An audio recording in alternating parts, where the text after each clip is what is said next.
Hey, what's going on, everyone? Welcome back to my channel. This is Living to Learn. Thank you so much for taking the time out of your busy day, out of your busy life to watch this video. And I hope that when it's over, when it's finished, you'll have taken something away. I hope that you'll share it with someone who you feel might benefit from hearing the words that I'm sharing, the advice that I'm sharing today. Feel free to do so. And if you haven't yet already, please subscribe to the channel. That really helps me out. It's a great way to support what I do.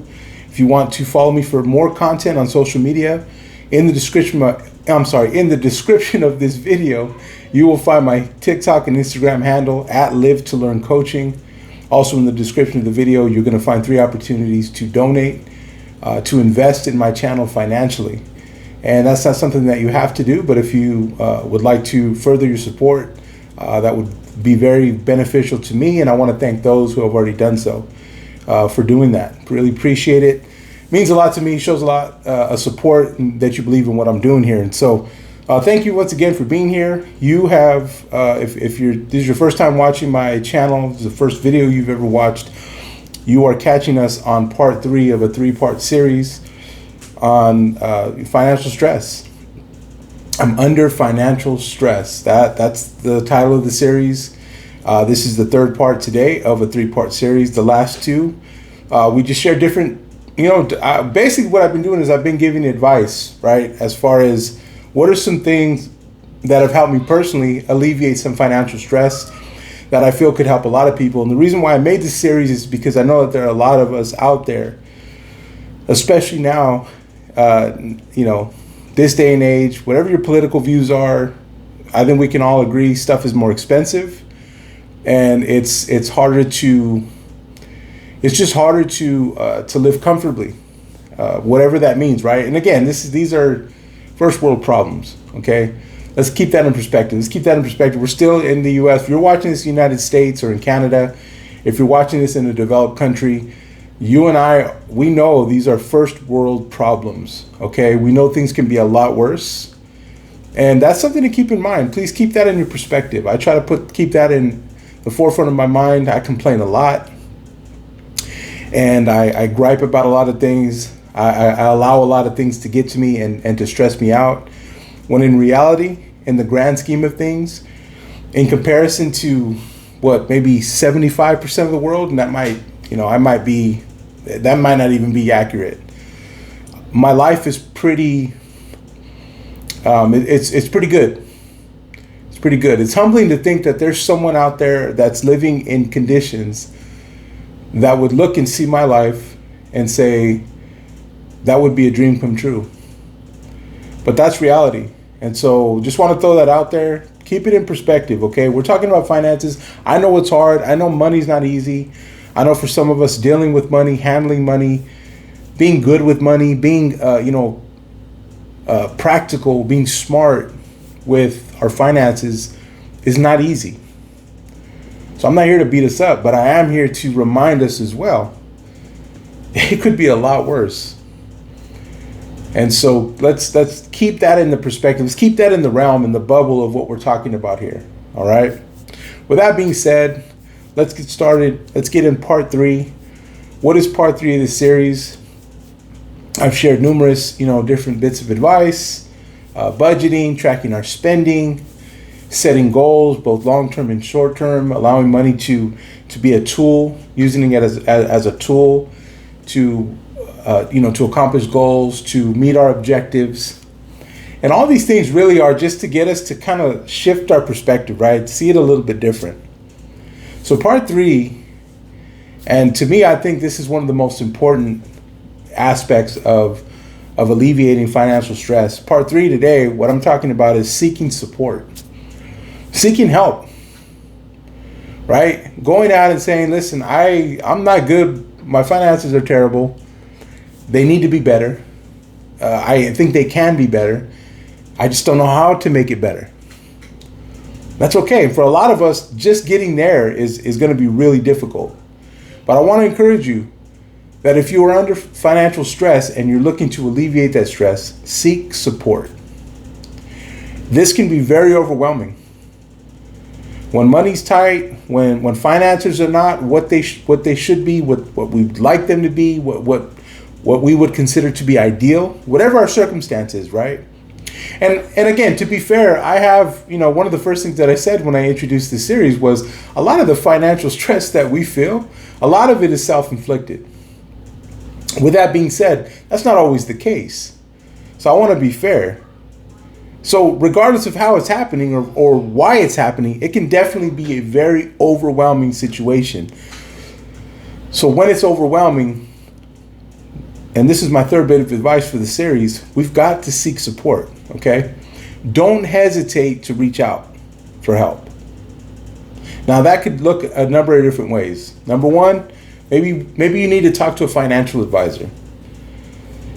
My parents did that. They were able to set up some things. They were able to get some things going for themselves. Some just stuff they needed to take care of, investments that they wanted to make, and they learned a lot. There was a lot of information that was shared that they weren't, really aware of. And so, maybe talking to a financial advisor, maybe talking to someone, say, hey, here's my income. These are my fixed expenses, right? We talked about that a couple videos ago. My rent, my payments, so on and so forth. Based on this, like what's the best way to try to get ahead, right? And these are professionals. These are people that study trends. They understand markets. They understand investing. And so a lot of that stuff that most of us, unless we have had the time or we've made the time to research, we're not really too much aware of, right? So reaching out for help, seeking support could look like talking to a financial advisor.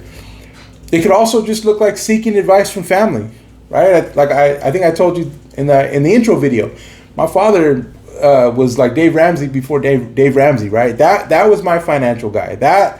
He's the person that I look to when it comes to how to handle finances responsibly, properly. He modeled that. Maybe you don't have that, but maybe you do. And if you do, reach out to somebody or reach out to some friends.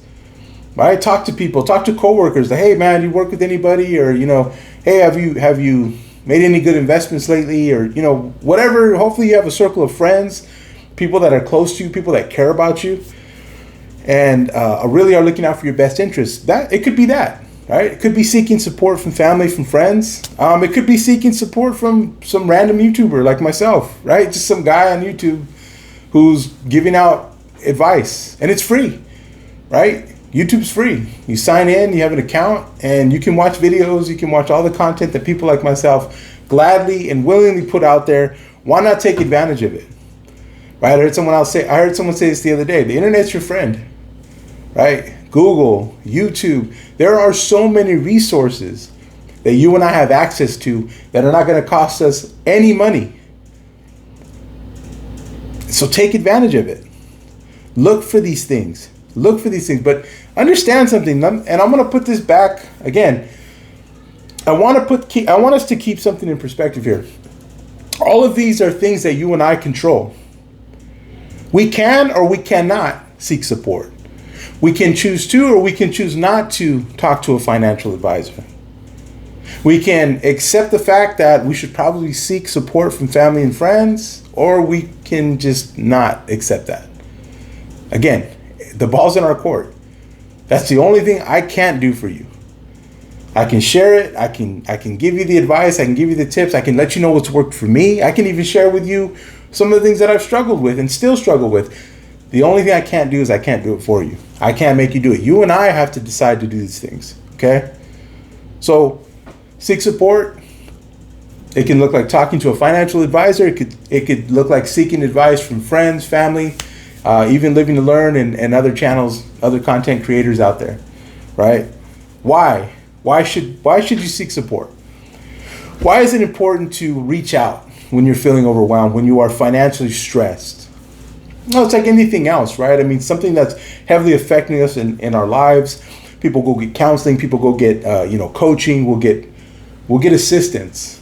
And money, finances is a very critical. It's an important part of our lives, whether we want to accept it or not. But listen, a couple of things can happen when we reach out for help. First thing is this: when we are sharing our concerns, right? Hey, like, I'm concerned about my spending. I'm concerned about my ability not to be able to save money, or whatever it might be. Again, the financial stress could be coming from multiple reasons, right? But when we begin to share these things, right, either in group settings or with, an advisor, one-on-one, it can allow us to start to see things different. And that's the most important part of this. Because if we continue to see things the same, well, then we're going to continue to just do things the same when it comes to our money. But if we can bring on a new perspective, a new outlook, we can see it different. That's going to allow us to start to find, because we're not only are we going to be able to see the situation different, we're now going to be able to start to look for solutions. We're going to be able to kind of widen out our view and say, oh, I never thought of that. I never thought of this. It's just going to be helpful. The other thing is this. It's going to help you understand. It's going to help us understand we're not the only ones. Okay? Isolation is, I think, one of the worst things we can do with ourselves. When we just hole up in a ball and we just keep ourselves, no one understands, no one's going to get it. People are going to look down on me. I'm a fool. I'm stupid. This is my fault. There's no need for that. You're not the only one. You're not the only one. Reaching out for help is going to allow us to understand that. That's a very important thing to understand, because our minds are so brilliant, they're so crafty, but they're also so they're so designed to keep us safe that for the weirdest reasons, right? Like the most unlikely reasons, we will keep ourselves in the dark and hide things when they don't need to be hidden. Because if you talk to most people around, you're going to find out that we probably share most things in common. So expressing and sharing these things, seeking that support, is going to allow us to realize we are not the only ones in this situation. And that's a very important part of this process. You don't need to beat yourself up. We don't need to guilt ourselves. We don't need to put ourselves down because our financial stress has been self-inflicted. You know what? We're human. We're people. We only know what we know. Again, like I said, a lot of this has to do with how we were raised, how money was talked about, how money was dealt with in the home, things that we saw, things that are subconsciously inserted in here that are affecting our conscious decisions every day. So we don't need to beat ourselves up. And we are not the only ones. So seek support. That's how I'm closing out this series. Seek support. If you're feeling overwhelmed, reach out for help. Talk to a financial advisor. Seek advice from family, friends, or YouTubers or content creators. And why is this important? Because when we share our concerns, it allows us to develop a new perspective. And it also, again, arguably most important, it allows us to understand that we're not the only ones. We're not alone. We're not the only ones making these poor decisions. But we are the only ones that can decide if we're going to do something about it. That is a fact. So I hope that the series has helped. And if this is the first video you watched, I invite you to check out the previous two. And I'll be starting a new series next weekend, next Monday. And so if there's anything that you want me to cover, if there's something that you would like to hear my take on, if there's just a subject you want me to present or anything like that, leave it in the comments. Send me a direct message on Instagram, TikTok. I mean, let me know. I would love to hear feedback. I'd love to hear from you. Constructive criticism, anything that you want to share, feel free to share it with me. And don't forget to like, don't forget to share, and please don't forget to subscribe to the channel, because that really helps me out a lot. But anyway, I hope you've enjoyed this video and the 3-part series. I hope it's been good. I hope it's been helpful. And thanks again for watching.